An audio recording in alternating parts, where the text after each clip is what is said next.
Welcome back to Sane-ish. I'm Jo Carducci, and today I'm excited to sit down with someone who's truly charted his own path in Washington. Senator Angus King of Maine stands out as a bona fide independent, not just by party, but by philosophy. Before joining the Senate, he was a two-term governor, and then he spent time as a history and civics lecturer. So he actually brings those schoolhouse rock fundamentals to every debate, not just the ones that make headlines. And let's face it, right now, it seems like a good civics lesson is exactly what we need. With the Rescissions Act moving through the Senate this week, Congress is teetering on the edge of handing unprecedented fiscal power to the president. The bill allows the executive branch to unilaterally freeze or cut billions in congressionally approved spending under the vague justification of economic emergency, sidestepping the checks and balances built into the Constitution. Funding previously allocated for things like public broadcasting and USAID can be rescinded with barely any debate. Poof, gone. With this move, Congress is essentially gift wrapping its power and handing it over to the fake tan toddler. It's a mess. Senator Angus King has been a key voice in this debate, warning that such a move risks abdicating Congress's fundamental power of the purse and could irreversibly distort the relationship between the legislative and executive branches. For King, who has always championed constitutional guardrails and genuine oversight, the stakes couldn't be higher. That's why I'm so eager to welcome Senator King to this conversation today. He's deeply respected across the aisle for his smart, steady grasp of issues like cybersecurity, defense, intelligence, and renewable energy. And if all of that wasn't enough, he's the rare public servant who can say he advocated for the lobster emoji because in Maine, lobster is definitely a big deal. Welcome to the Sane-ish podcast, Senator Angus King. Senator King, how are you?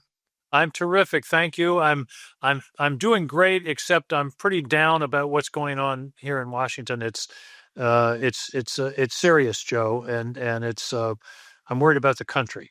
Yeah, I want to talk about that because the so-called Recision Bill Republicans appeared poised to pass. You've talked about this on the Senate floor. You've tweeted about this. I'm just going to read your tweet. The power of the purse is granted solely to Congress in the Constitution. However, we're handing over our own power as we continue to allow the executive branch to substitute its agenda for Congress's role. It's dangerous and sets a harmful precedent for our nation's future. Can you expand upon that? Well, what's been going on since January, Joe, is a kind of galloping abdication of Congress's responsibility and authority in any area. Let's take one that's sort of current news, which is tariffs. The Constitution expressly delegates to Congress the power to, quote, regulate trade among foreign nations.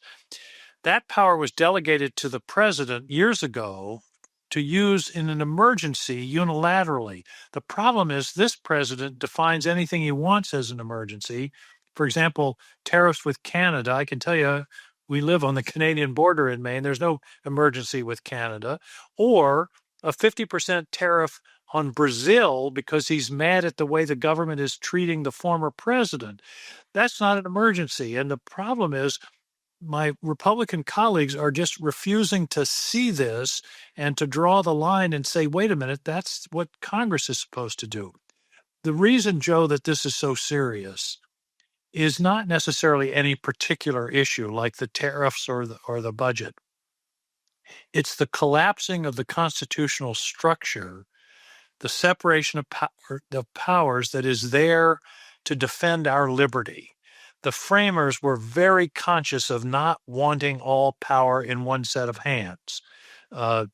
Madison in the 47th Federalist said, if you have the legislative, executive, and judicial power in one set of hands, that's the perfect definition of tyranny. I think it's interesting that the old timers use the word tyranny. And that's what I'm worried about, that the power is being taken by this administration and the Congress is letting him get away with it. And ultimately, we're going to see it abused. And I believe we are seeing it abused right now. Yeah, and I want to talk about the implications of that abuse, but I want to ask you on a larger question, which is why are your colleagues doing that? Why are they abdicating their own responsibility? Why are they handing the executive their own check and their own power? Well, that's a great question, and in fact, going back to the framers, they thought that the Congress and there would be institutional loyalty and jealousy, and they would never give away their own power. Right. I've given a lot of thought to that. I think it comes down to two factors. One is uh, my colleagues look on this as one more politics as usual episode. The Democrats are trying to undermine a Republican president, and it's just politics like we've all grown up with.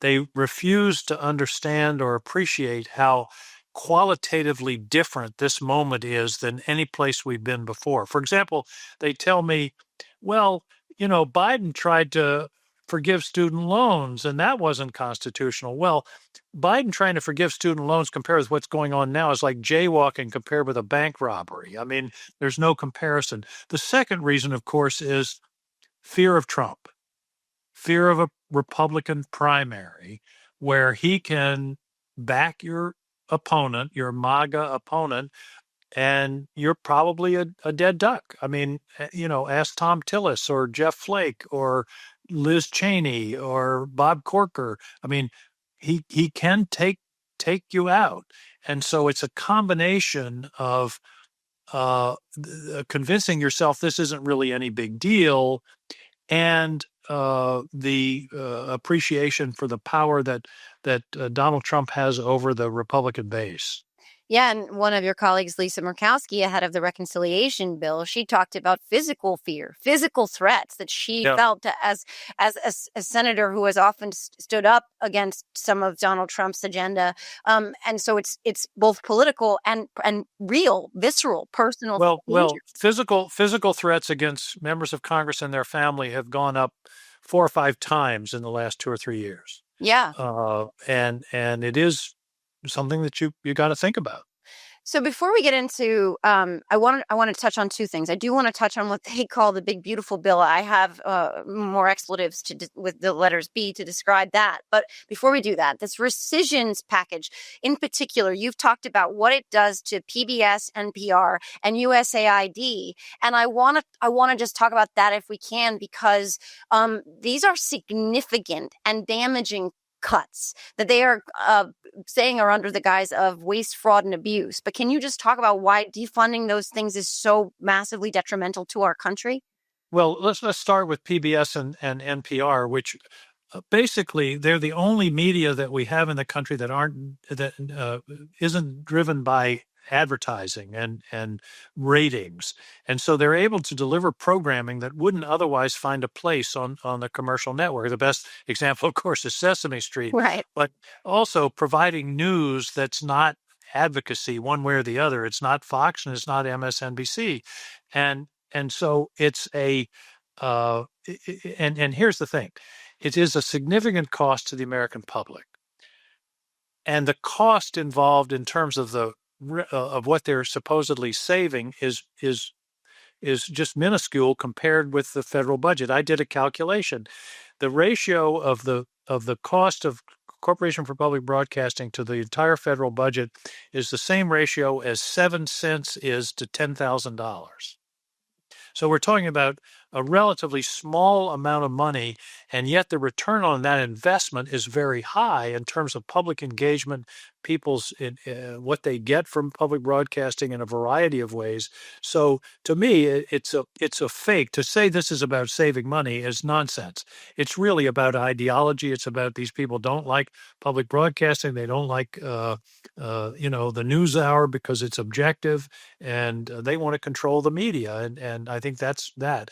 Then AID is another case where the good that's done by AID is massive and important. Now they list these questionable projects, underwater basket weaving for transgender people in Ethiopia or something. Yeah. They can cut those programs. They can come to us and say, we don't like this one, and this one.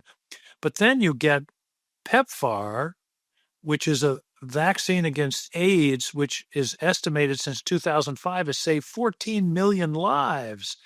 And now they've taken that out of the bill. Finally, they Yeah, realized so that was really dumb. But there are all kinds of other projects like that that really make a difference. And also, it's good for America to be engaged, particularly in these countries that are unstable, to be able to try to prevent violence, to prevent extremism. The quote I like to go back to is Jim Mattis, the general who was Secretary of Defense in the first Trump administration. He said, if you don't fully fund the State Department, you're going to have to buy me more bullets. Mm-hmm. I mean, that's pretty stark. And that's why AID is so important, not to mention the fact that by abandoning AID around the world, we're basically handing Africa and Latin America to the Chinese. Right.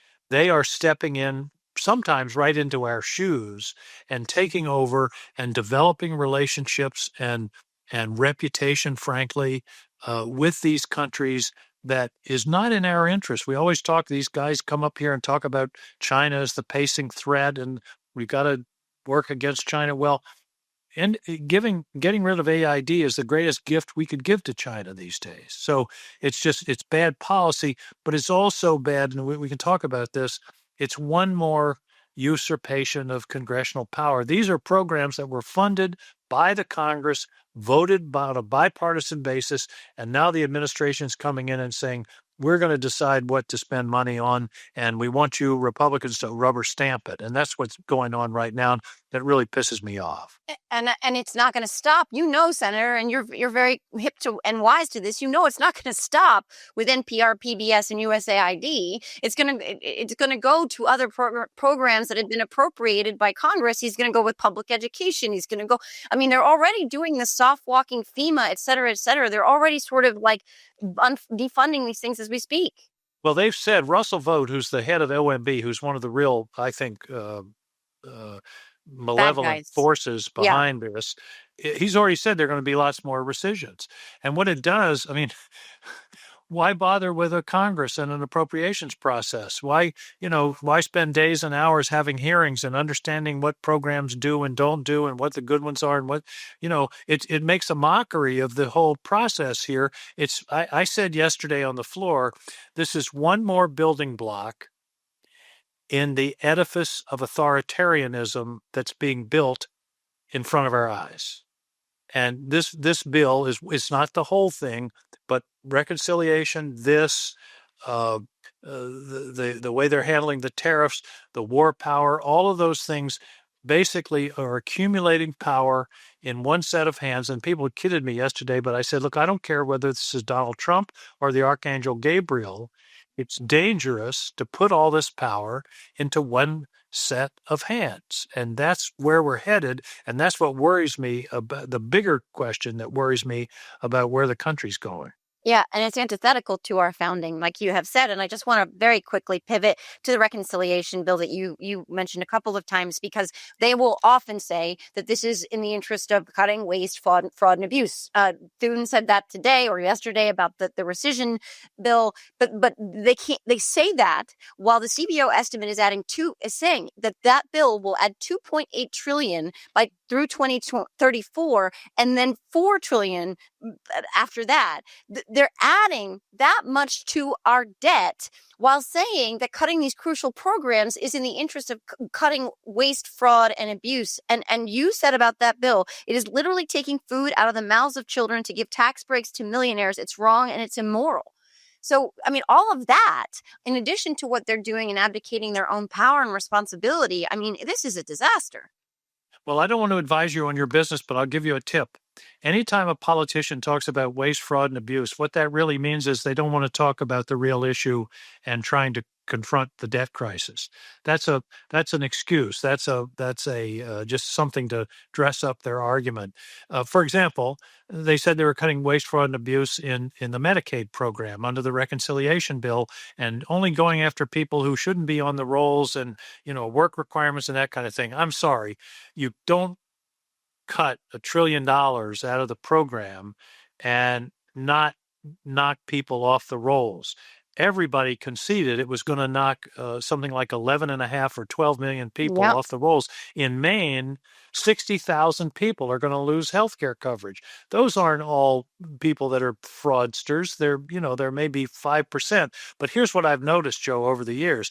These people are willing to cut 50 needy, worthy recipients out of the fear that there'll be one fraudster. Do you see what I mean? They're obsessed with the idea that somebody's taking advantage. I think we can owe this to Ronald Reagan and the welfare queen. One person is taking advantage, and they end up screwing over literally millions of people who desperately need this care, not to mention what that's going to do to the healthcare system in America and rural hospitals. That's what really got me the night of the reconciliation vote. I was so mad because these people were voting against their own constituents' interests. Mm-hmm. They were knocking their own people off of medical insurance and food stamps, SNAP, and endangering their rural hospitals, where in most states, the rural hospital is the largest employer in town. And if the rural hospital closes because of these Medicaid cuts, which is likely, then the local people who aren't on Medicaid still don't have any place to go. They're going Right. to have to drive 50 miles to another hospital. So it was terrible policy. It really had nothing to do with fraud, waste, and abuse. It was more about accumulating power in the executive and ideology that these folks just don't like people to have health insurance. Yeah, and to your point, 12 million off Medicaid and their estimates of 4 million more because of the kinds of cuts that you're talking about, because of what's going to happen to these rural hospitals, places like in Maine, where millions more people who aren't even impacted by the Medicaid cuts aren't going to have access to health care. These are their voters and the SNAP beneficiaries too. I mean, these are children, innocent people who need this assistance that didn't get a say in this policy. But I just want the last thing before you go vote, and I know you have to vote. The reconciliation bill in particular, when people are informed on what it is, when they're educated on what's in it, 6 out of 10 of them across the political spectrum say that they don't approve, that they don't agree with this. So a couple of things I want to ask you: how do we get that message out? I mean, I know I try to do my part to more people so that they understand the implications of what the Republicans have done. And also, what do you think will be the ramifications of this bill in the midterms? Well, it's hard to tell what the world will look like a year and a half from now, but I think it could very well have some significant impacts. Now, I have to say they were sort of clever. Most of these cuts won't take place until after the midterms, Right. so they won't really be felt. But I think people are understanding what this is, and I think it could be a significant problem for the Republicans because, as you say, as people learn, the more people learn about it, the more they hate it. And it is a and this is, we're only 6 months in, Joe. I mean, we don't know what's coming next, and as you say, there'll probably be more rescissions, and at the same time, we've got this picking up people off the street. Have you ever in your life seen law enforcement people with masks on? No. I No. never have. No. I never have. Where I come from, it's not the good guys that wear masks. Right. It's pretty scary, and no due process. They're being sent to prisons like this place in the Everglades. Yeah. And I think people, as they start to understand what this really means, it's one thing to be deporting criminals. I don't think anybody disputes that, or securing the border. But when you're picking up people that have lived here for 20 years, paid their taxes. By the way, illegal immigrants pay, the estimate is $91 billion a year in taxes. And that's going to, if these people are successful, is going to go away. Yeah. So, but again, the real danger is moving toward sole power in the president, and that's going to be, I think that's going to be dangerous. People here. Let me share one more thing that's pretty chilling. Yesterday, the president announced Adam Schiff somehow did something wrong with his mortgage. That didn't get a lot of play, but what really disturbed me about that is not necessarily what they charged him with, which seems sort of petty. Yeah. But that somebody searched for that. Mm-hmm. You see what I mean? Somebody was told, get something on Adam Schiff. Mm-hmm. And that's pretty, if you think about it, that's pretty dangerous. That's not America, where you set out to find dirt on your political enemies. not only dirt, but some kind of criminal. They're talking about going after James Comey and John Brennan.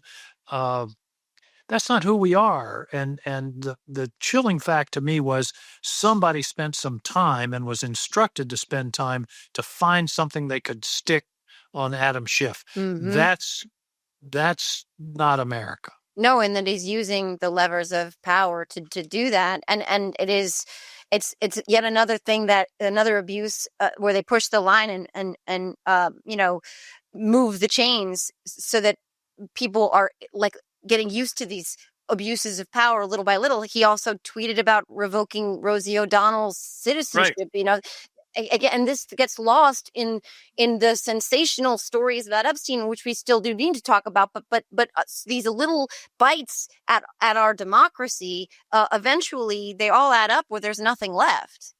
And the reconciliation bill that you mentioned, tripled the budget for ICE, Yes. tripled it. Yes, And $1 billion they're going to sign, almost, right? hire tens of thousands. It basically is becoming a national police force, which we've never had, and which nobody at the contemplation at the beginning of the country even thought about the possibility.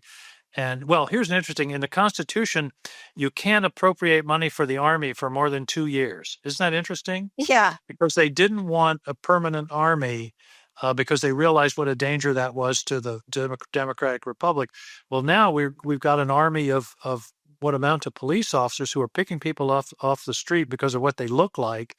And that's just, again, it's not what this country is supposed to be all about. And as you can tell, I'm and you said, what can we do? Well, we can vote against these bills, but I'm trying to sound the alarm. My wife says I'm a combination of Paul Revere and Chicken Little, trying to get people's attention, particularly my Republican colleagues, that this is new, this is different. We've never been here before, and it's dangerous, and we better rein it in before it's too late, because the federal government has a lot of power, and if we don't slow it down now, it could be everyone will wonder, how did this happen? Yeah, and it would be a very different world if Paul Revere were riding around Boston saying the sky is falling. But, we don't live in that reality. But thank you for sounding the alarm. I don't think of you at all as a Chicken Little, because you are sounding the alarm for legitimate reasons. And I appreciate that. I think I'm an optimist about the American people. And I think by and large, we are better than the moment that we are witnessing. And I think that the more we tell these stories, he's underwater on immigration, I think, because some of the cruelty and the depravity is starting to get through. And I do think that we fundamentally want to continue to live in a democracy where we have our voices and we use them. And I think messengers like you, voices like yours, standing in the breach in this moment are invaluable. And I thank you, sir. The history books will look back and you will be counted among the heroes of this moment. So I genuinely appreciate it. Thank you, Jo. I appreciate what you're saying, but I also want to emphasize what you just pointed out. The final bulwark is the people. And the people have to be engaged, have to be involved, have to vote, have to pay attention. And the people I have faith in, just as you do. And I think we're going to get through this, but it's not going to be easy. So thank you for what you're doing. Great to spend some time with you. I really look forward to having future conversations with you. And thank you again for your voice and for your work. Thank you so much, Senator King. Thank you, Jo. Thanks to Senator King for joining us today. If this conversation sparked any new insights or just restored a little faith in the work of public service, please rate and review Sane-ish and share this episode. Until next time, stay strong, stay sane-ish, and take care of each other.